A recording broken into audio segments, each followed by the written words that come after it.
भोजपुरी कल पुकार में स्वागत बा हमारे सामने मानी खेसारी लाल यादव जी जगह से पहले भी हमारा बात भई रहे और सब देखले भी रही, यहाँ के बयान भी सब देखले रही, सब लोग काफी सराहनीय भी रहे।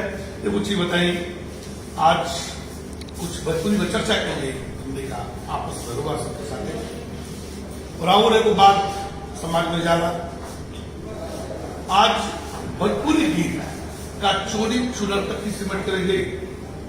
देखिए, संगीत कबो बुरा ना होगा। सबसे पहले वो चैनल के देखने वाले जितना भी श्रोता बड़े सभी पहुंच चुके हैं। संगीत कबो बुरा ना होगा, ओकरा के गावे वाला और समझे वाला ही बुरा होगा। संगीत तो जैसे पवित्र चीज पे धरती पर कौन चीज है नहीं। कितनों भी वो उलझन में बानी, कितनों भी कष्ट में बानी, कितनों भी परेशानी में बानी, और संगीत ऐसी चीज होला कि ओकरा के देखला और सुनला के बाद आदमी के फिर भी बैक हो जाला, फिर एक ताजा एनर्जी आ जाला। तो 4 वेद 6 शास्त्र 18 पुराण में सबसे बड़ा सामवेद के मानव है। इससे मानव है कि कहीं ना कहीं सामवेद संगीत के एगो परिकाष्ठा हो, और सामवेद जो जान गई वो तो कभी गलत नहीं कर सकते, जे ना जाने लोग गलत करें। और जहां तक समाज की बात, हमारा कहे का मतलब बाबा कि गंगा के पानी से अगर पाप धुल जाए धरती पर पापी नजरे नहीं।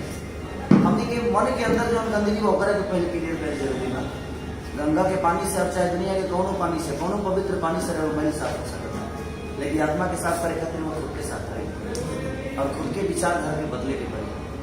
तो भोजपुरी भाषा के जहां तक सवाल बा, तो गंदा गावेला के संख्या ज्यादा बा और सुनहु वाला के ज्यादा बा।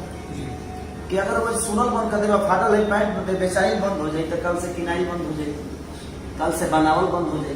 तो सबसे बड़ा चीज बा कि जहां भी गंदा गाना, चाहे वो खेसारी लाल यादव होकर, चाहे दुनिया के कौन स्टार हो, बाजा का तुरंत धाके पीट दिला के काम हो, क्यों बजावे ओकरा पर ऑब्जेक्शन करे की जरूरत पड़े। जब बाजल बंद हो जाए तो शायद हमरो समझ में आ जाए जी हमारा आगे पीछे बाजे, ऊपर बाजे, नीचे बाजे, जहां बजे सबके समझ में आ जाए, तो वो बहुत जरूरी है। अभी वो सुन लिया माननीय खेसारी लाल यादव जी के द्वारा कि अगर जहां भी देखी केहू पीट दी, अगर केहू गंदा की दावत होके तो सोची कतब हमार बात बा, कितना सुंदर बात बा कि भोजपुरी के अगर बचावे के होके तो सबके एकजुट होके, संगठित होके अपना भोजपुरी माई की बात करे के पड़ी। सोची कि अगर रोबा सुनल ना बंद करब तो रोबा दोस्त बढ़ल जाई, ऐसे कि भिबूच रोबे आई स्पष्ट आई पानी है कि जहां भी गंदा गीत बाजे पूरा विरोध कर।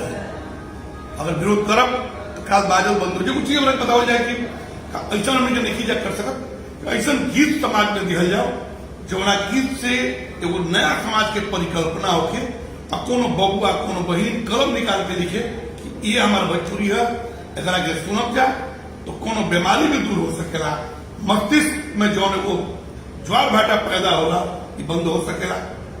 सबसे बड़ी एक बात बताओ तुम, शिक्षक के बहुत बड़ा महत्व होला हर आदमी के, हर जितना भी हमारे पढ़े वाला लोग, विद्यार्थी के ऊपर शिक्षक के बहुत बड़ा महत्व होगा। आज की डेट में उसमें स्कूली लिखे बना जो उनकी वेद पढ़ा सके। हर आदमी अंग्रेजी पढ़ा है, हर आदमी अलग भाषा की चीज के ज्यादा बढ़ावा देता है। ऐसा नहीं है कि हिंदी भाषा में चाहे बाकी जगह बलगती नहीं है, हमने को समझ में लेके आवते से हमें को बलगर नहीं करा, लेकिन जरा समझ में आवते वो बलगर बा। और सबसे हमने के माता बहन बेटी भी देखी ले, जब हमें के जाए सब गाड़ी सुने खातिर पैसा दे ले जाए, लेकिन वो उतने देर तक सीमित रहेगा। आज हम कई सारा यूट्यूब पर देखने ही रामायण महाभारत के गायक कि केहू वो व्यास के माइक से लेके बहन से लेके उनका बाबूजी मुहला बाप तक के लोग गरिया देता है। तो ये बताए कि जब समाज में अखंड कीर्तन करौले बनी, अब करैला के बाद राम विवाह के कार्यक्रम करा के वो जगह माई बहन के गाड़ी सुना तनिया सुनवावत इहो ठीक नहीं। जहां तक ले एगो अगर बेशिया खाना में आदमी चल रही, मान के चल की भोजपुरी के लोग गायक लोग एगो अलग दुनिया के हो गए, राइट। लेकिन जहां आस्था बा, जहां राम की चर्चा होता, जहां कृष्ण की चर्चा होता, जहां महाभारत की चर्चा होता, जहां वेद की बात होता, और वो जगह पर कोनो ऐसा शब्द नहीं बाबा जो हम तो कई सारा ऐसा देखनी है कई सारा मैंने यूट्यूब पर देखने, कई सारा व्यास लोग के देखने कि मैंने माइकवा से हट के ऐसा कुछ बोल देता लोग कि लोग के समझ में आइए जाता, थोड़ा सा माइकवा से हटता लोग, इतना तो माइक पर गरियावल शुरू हो गई। बहुत थोड़ा सा दुखद बा। इसलिए हम वही विधा से आई बनी, रामायण महाभारत के विधा से ही आई बनी। तो हमें सबके सोचे की जरूरत बा। इसलिए भोजपुरी भाषा खाली खेसारी लाल यादव के ना, चाहे नंद बाबा के ही जिम्मेदारी नहीं, ये जिम्मेदारी पूरी भोजपुरी समाज की बा। 12 साढ़े 12 करोड़ जनता के बा, 42 करोड़ जनता के बा। तो कहीं ना कहीं हमें कि खुद के भी नियंत्रण रखे के पड़ी और अपने भाषा के प्रति लगाव बहुत जरूरी है। और जब तक ले लगाव न हो तब तक ले शायद समाज के विकास न हो सके। बाहर गेला तो लोग कहते कि भोजपुरी माने पढ़, सीधे सीधे पढ़, बड़ा शर्म आवता। का ऐसा कही जाओ जहाँ कोनो चौक चौराहा पे या कोनो देश विदेश के कोना में जाइए जाओ, वो या वो पहचान मिले अपना भोजपुरी के और लोग गर्व से कहे कि हमारे भोजपुरी। बाबा भोजपुरी के पहचान की जरूरत नहीं है। भोजपुरी ऐसी भाषा होने के बाद उससे बड़ पहचान को हुई नहीं हो सकती। उदाहरण के सारे लग जाते हम भोजपुरी बोल के यहाँ तक ले पहुंच सकते, ऐसा नहीं है हम अंग्रेजी बोल के यहाँ तक ले पहुंच सकते। चाहे दुनिया के जितना भी भोजपुरी समाज के लोग बा, सभी अगर जितना बड़ा बड़ा दर्जा बाबा, चाहे बड़े बड़ा चीज बाबा, तो कहीं ना कहीं बड़ा स्थान पर मिले तो भोजपुरी भाषा के बदौलत ही मिलता। हम लोग क्या करोड़ों में लोग जाना था, कहीं ना कहीं भोजपुरी भाषा की वजह से जानता। हमारे के अंग्रेजी तो जानत नहीं है क्यों। तो भोजपुरी पहचान के मोहताज नहीं है। भोजपुरी की पहचान बना बोले कि हाँ, जहाँ तक एक फैक्टर जमुना के लोग गाना के सिर्फ गाना ही अश्लीलता के बढ़ावा नहीं देते। हमने के मन में जब तक अश्लीलता ना हुई तब तक ले हमने के बताइए, जब हमारा मीट खाए के मने ना करी, मीट खाए के मन ना करी तो हम दूध के दुकान पर जाए ना, तो पहले तो हमारा मन के बनावे के पड़े कि हमारा मीट खाए के मन मत करो। या हमके अगर हमारा शरीर के भूख मिटावे के बाद तो हम भगवान के साथ तभी मिलब जब भगवान से हमारा लगाव, हमारा भाषा से लगाव, हमारा अच्छा सुनने की आदत पड़ जाए। तो जब अच्छा सुनने की आदत पड़ जाए तो दुनिया में कोनो चीज तबे बिकाला जब ओकर डिमांड होगा, तबे बिकाई जब ओकर डिमांड हो। एबार बिहार में दारू बंद बा, फिर वो जानता नहीं बिहार में दारू बंद बा, लेकिन जरा पिए के बाद वो झारखंड चल जाता, जरा पिए के बाद कलकत्ता चल जाता, जरा पिए के बाद नेपाल भाग जाता, जरा पिए के बाद यूपी चल जाता। यहाँ तक लेकिन हो जरा जाऊँ बुझाता अपने हिसाब से अपन जीवन चला रहा हूँ। अच्छा एक चीज और बताइए, यूट्यूब पर जातिवाद, जिलावाद, ये जिला के फलाना जिला सार है, फलाना एक टाइप के गीत जो होता समाज में उनका संदेश है। एक हमारा गाना ही है, वो चलते बड़ा विवाद है कि भतार भटियारा रहता सके लॉकडाउन के टाइम वो गाना के मतलब भतार भटियारा के मतलब का होता। हम यहाँ भटियारा पहले की जो गलत करेला साफा भटियारा हो गया यार, उसको बोलने का लोग नहीं है, वो किसी को छेड़ देता है। तो हम यहाँ हमने क्या पता ना वो कब बोला जाला कि ना, लेकिन भटियारा शब्द गाड़ी ना हो, तू केहू गलत कर तरह सा भटियारा हो बड़ी गाड़ी हमनी के कही ले जाए। तो हमारे में शब्द रहे कि भतार भटियारा रहता जाके वो पत्नी से दूर है, किसी और आदमी के साथ रह रहा है, तो मैंने कि सफा लाज है छोड़ दिया है, भटियारा हो गया है, किसी और के साथ रहा है। क्योंकि जितना लाज शर्म ना हो करेगा उनके भटियारा कह देगा, सफा भटियारे रहे। तो ओकरा पर विवाद हो रहा है, ओकरा पर बहुत सारा गतिविधियां होके लगल जे हमने आरा को टारगेट किया। ना ना ना, अगर मान के चले कि अरे के गांव के बगल के कोनो औरत भी आ ओकर पति जाके आरा में डेरा लेके कोनो और औरत के साथे रहे, तो अपन दर्द तो कहबे ना करी, अपन पीड़ा तो कहबे ना करी। तो हमनी के जो दर्द होला भोजपुरी समाज की पीड़ा होला, हम के देखी केहू के बोल के हंस दे ना तो मार हो जाए, ओकरा दिमाग में दूसर कुछ चले जाए कि कहीं हमारे देख हंसवा सका है कोनो बात बता। तो हमनी की भाषा के ऐसा मिठास होला कि एकरा के बोलला के बाद कम से कम 4-5 को अर्थ निकलिए जाला। तो दिमाग जो है वो चश्मा की तरह है, चश्मा से जाना हिसाब से लोग दुनिया के देखा वही हिसाब से लोग साथ में चले वाली लड़की हमारे मेहरानी ना हमारे बहनों हो सकती है, हमारे बुआ भी हो सकती है। अब वो रिश्ता के राउट सोच क्लियर करे कि हमारा कौन हिसाब से पहले सोचा एक कब लोग कि खेसारी लाल जी भी बहुत गंदा गीत गावत तने, एकरा पर पहले के सवाल के लिए खड़ा के लिए ओकर बाद खेसारी लाल जी भी गंदा गोले रही, एकरा पर का कहे? सबसे बड़ा चीज है कि ये ऑप्शन उठते रहे, ये ऑप्शन उठते रहे वाला लगे, इसलिए वो समाज से जुड़े बनी हुए, समाज के बुद्धिजीवी इंसान बने, समय के चीज के समझे वाला बनी हुआ, एगो गार्जियन स्वरूप बनी हुआ, हर आदमी के गार्जियन स्वरूप बनी। तो ये सवाल वो उठते रहे, जे हमारे विरोधी बा वो से सवाल करे, अरे वो हमारा के अगर गंदा से गंदा बता दे तो ओहू में वो के सवाल लोग करी। ये खेसारी भी जानता कि खेसारी से मोहब्बत बा, वो से सवाल करी कि रुआ इसे काहे बोल रही है खेसारी के बारे में, खेसरिया इसे ना करेला, खेसरिया उसे ना करे, खेसरिया है वहाँ खेसरिया होना। तब हमारा कहे का मतलब जे हमारे विरोधी बा तो रुआ से सवाल करी कि खेसारी के बारे में काहे नहीं बोला, और रुआ हम खेसारी के बारे में बोल देता हमारा जैसे प्यार करता वो रुआ से सवाल करी कि बाबा रुआ खेसारी के काहे बोल।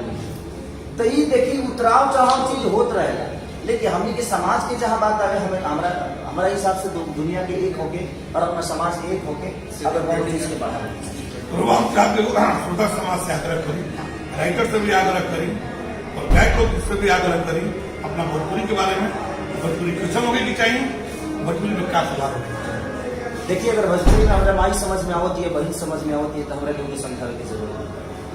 भोजपुरी भाषा में इतना मिठास होला कि संस्कार अगर कहीं पावल जाला तो हमारा लगता है उत्तर भारत में, बिहार में, अपने इंडिया में सबसे ज्यादा संस्कार अगर लोग के सम्मान के देखा जाए तो आज भी उनकी बेटी बहन जींस पैंट घर में पहने से बजा देना नहीं, आज भी हमने संस्कार बचल बा।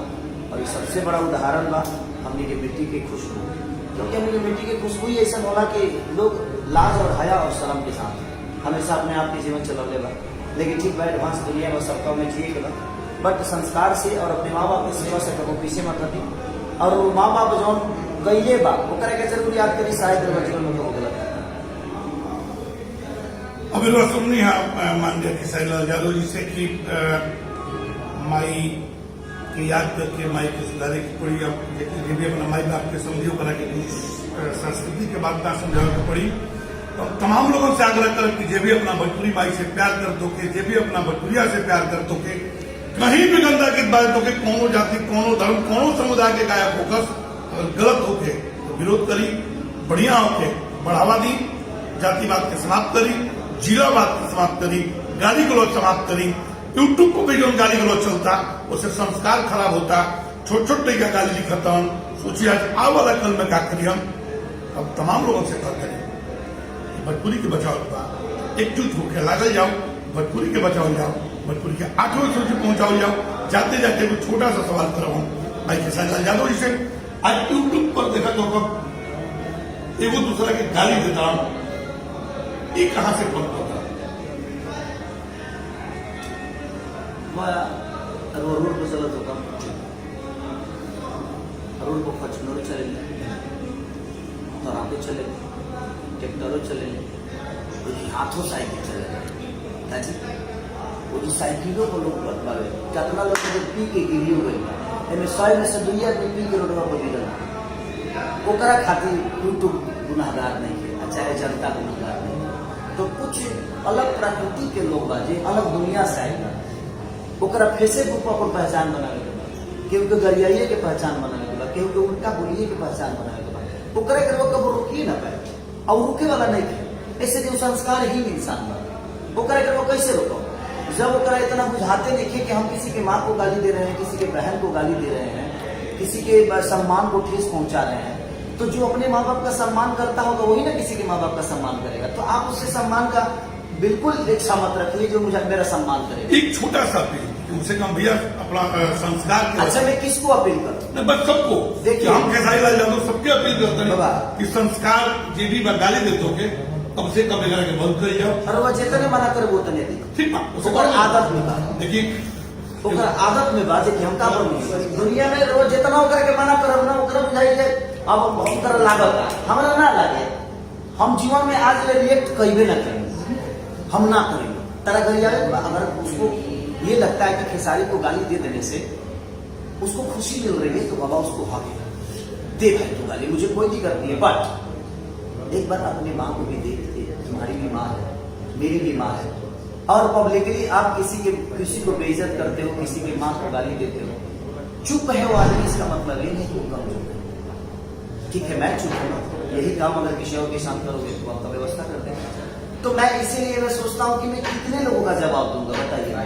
मुझे काम इतना करना होता है, मैं महीने का कम से कम एक दिन में 32 गाने गाता हूँ, तो कहीं ना कहीं वो भटक जाएगा आदमी। इसीलिए मैं जवाब नहीं देता, जिसको सम्मान करना होगा वो करेगा, जिसको नहीं करना होगा, जो खुद का सम्मान नहीं कर सकता वो बाबा उसे सम्मान का इच्छा मत करिए। अभी आप सुने भाई किशनलाल यादव जी से कि अगर ना को कोई गाली देता है वो संस्कार विहीन है, संस्कार से परे है। तो मैं तमाम लोगों से कहता हूं, अगर ये बात है तो संस्कार से भटकिए मत, किसी के माँ बहन को गाली मत दीजिए, क्योंकि वो आपकी भी माँ है, आपकी भी बहन है, आपकी भी बेटी है और आप ही के बीच की है।